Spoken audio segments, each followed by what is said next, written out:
Oi meu povo bonito. Hoje estarei falando sobre Azathoth.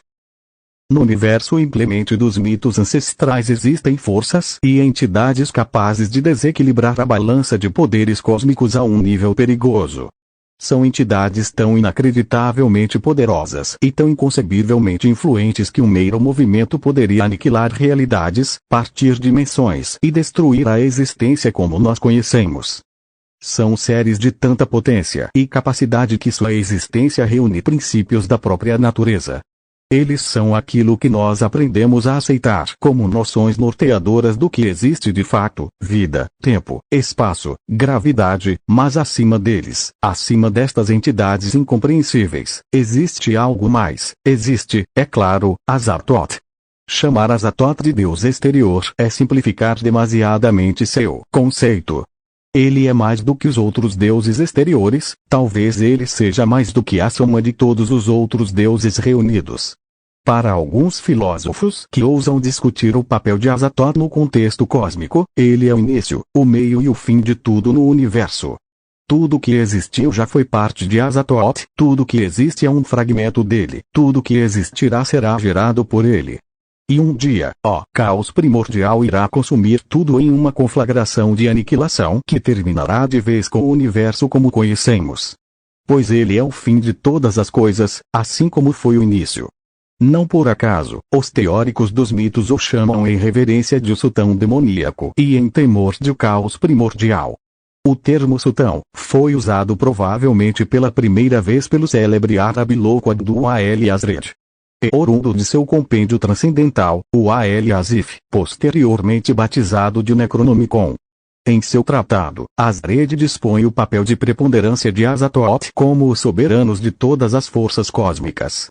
Ele ocupa o trono, naquilo que se convencionou chamar de corte cósmica, o local no centro do universo. Ungido, glorioso e imponente, os deuses exteriores giram ao seu redor em uma espécie de órbita planetária. Eles jamais se aproximam para que o caos derradeiro não os alcance com seus tentáculos. O toque de Azathoth equivale à erradicação de tudo que existe, e nem mesmo os deuses podem se dar ao luxo de se aproximar dele. Imóvel no centro da corte, o sultão preside sua hoste infinita, com seu séquito de divindades evoluindo, girando, se aproximando e se afastando. Yog-Sothoth, Shub-Niggurath, Nyarlathotep e todos os demais colossos universais rendem a ele homenagem nesse balé cósmico. Nenhum deles é seu igual. Uma procissão de sátrapas laboriosos, seres batráquios multitentaculares, conhecidos apenas como servos dos deuses exteriores, são os únicos com permissão de se aproximar. Eles portam grandes flautas metálicas sopradas em notas monótonas que compõem a canção das esferas, a música de ninar dos deuses. Seu som monocórdio não pode ser registrado pela percepção humana sem causar a loucura e a danação. Talvez ela sirva para acalmá-lo e contê-lo. O som se propaga pela corte, mesmo ocupando ela um vácuo espacial. Leis convencionais do tempo e espaço nada significam ali. O que é a natureza senão material a ser pervertida por estes seres? Azathoth raramente abandona seu trono, a não ser nas poucas ocasiões em que é invocado por rituais complexos que escancaram portais dimensionais ligando o centro do universo a algum outro ponto. Os templos dos insetos de Shagai permitiam tal evocação, assim como os ritos de alguns seres propensos a venerar o caos em matéria bruta. Mas mesmo num universo tão vasto, são poucas as espécies dispostas a prestar culto a essa entidade. Azathoth é temível demais, imprevisível demais, há rumores de que planetas inteiros foram incinerados pela invocação intencional ou acidental dele. No piscar de olhos sistemas planetários inteiros foram fulminados pela mera presença de Azathoth. Por esse motivo, as raças superiores, as mais iluminadas do cosmos, evitam qualquer contato com o caos primordial constituindo tal prática uma blasfêmia. Os Migo, a grande raça, a raça ancestral, todas elas o conhecem e temem, nenhum se sentindo compelido a louvá-lo, pois nada bom pode vir disso. A razão para esse temor disseminado entre as espécies preponderantes é que Azathoth não possui consciência de seu real poder. Não por acaso ele é chamado de Deus cego e estúpido, uma vez que é incapaz de interagir com qualquer coisa, de forma inteligente. Azatoth é apenas reação, não há sequer instinto guiando suas ações. A noção de um ser tão poderoso, incapaz do mais modesto pensamento, é terrivelmente assustadora, uma demonstração da natureza indiferente do universo diante das formas de vida que nele habitam. A ironia cósmica de que a mais poderosa entidade no cosmos possui uma mente vazia, levou mais de uma civilização à completa ruína por desesperança. Uma procissão de sátrapas laboriosos, seres batráquios multitentaculares, conhecidos apenas como servos dos deuses exteriores, são os únicos com permissão de se aproximar.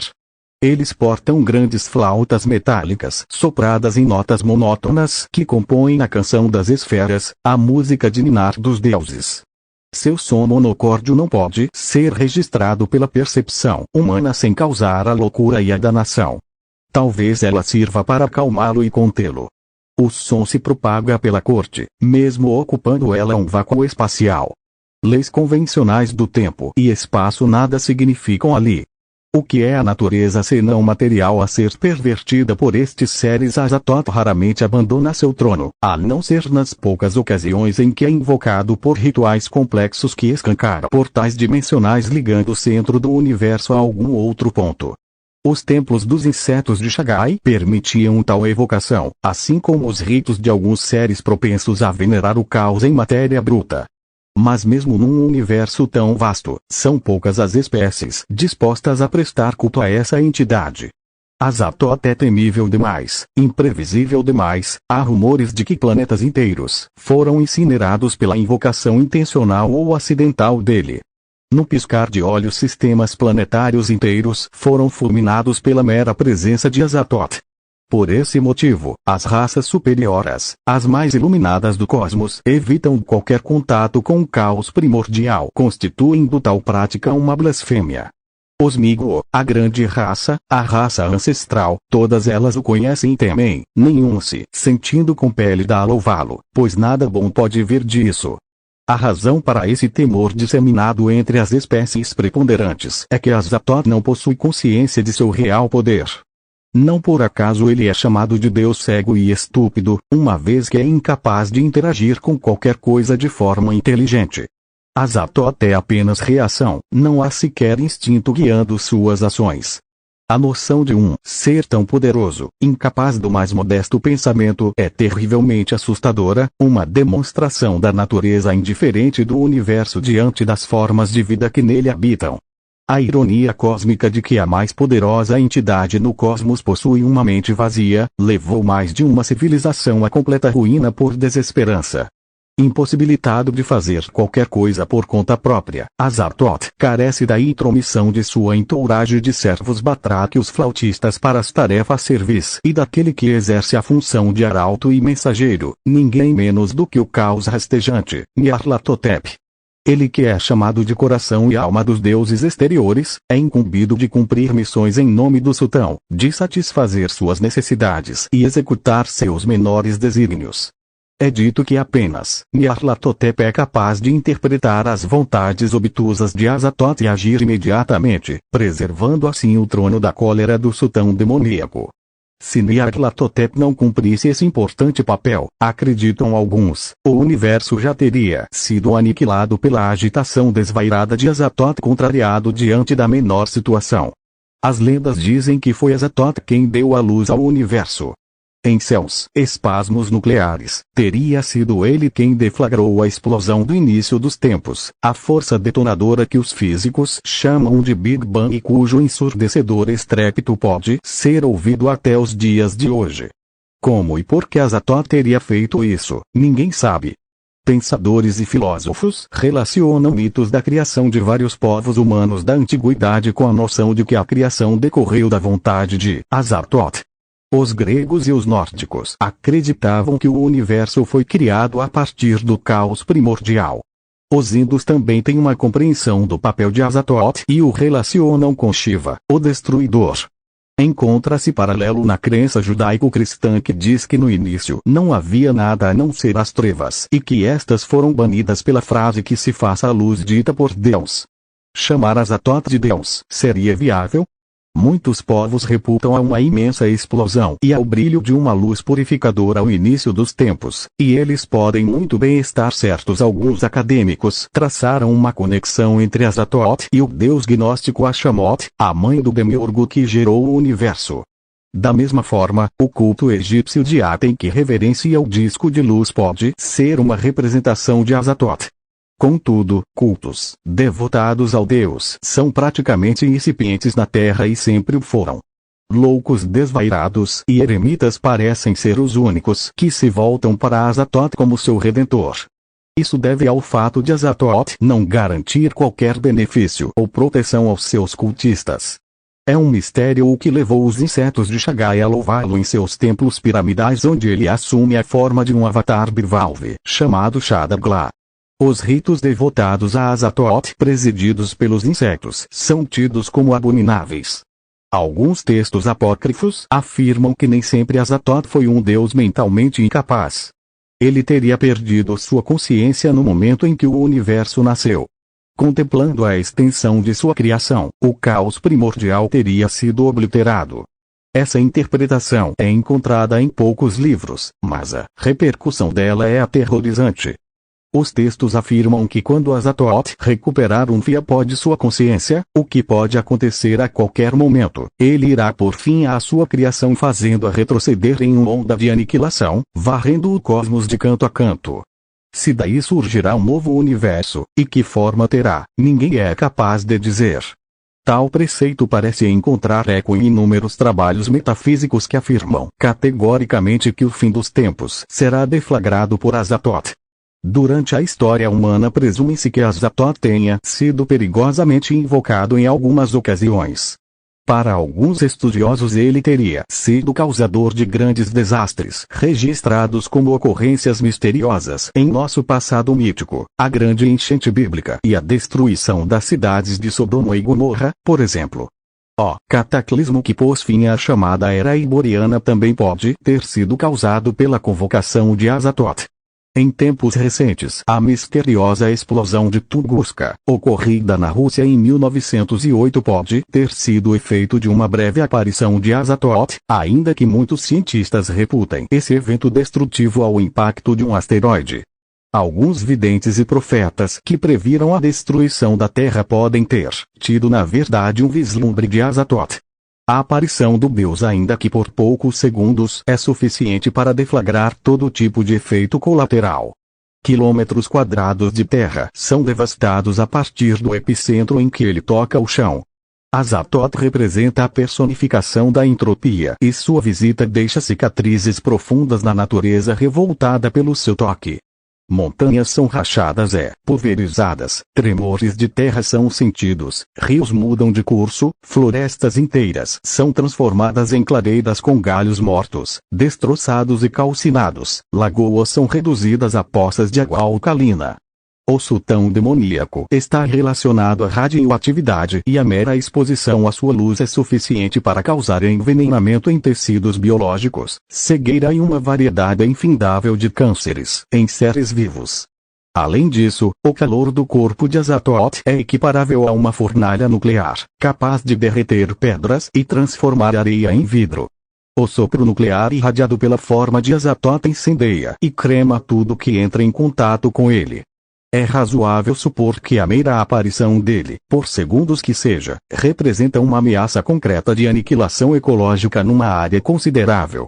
Uma exposição prolongada pode resultar em uma hecatombe, com a destruição da camada de ozônio, derretimento de polos e outras consequências em grau planetário. Há uma teoria de que o cinturão de asteroides existente entre Marte e Júpiter foi formado quando Azatoth destroçou o planeta que existia previamente nesta órbita.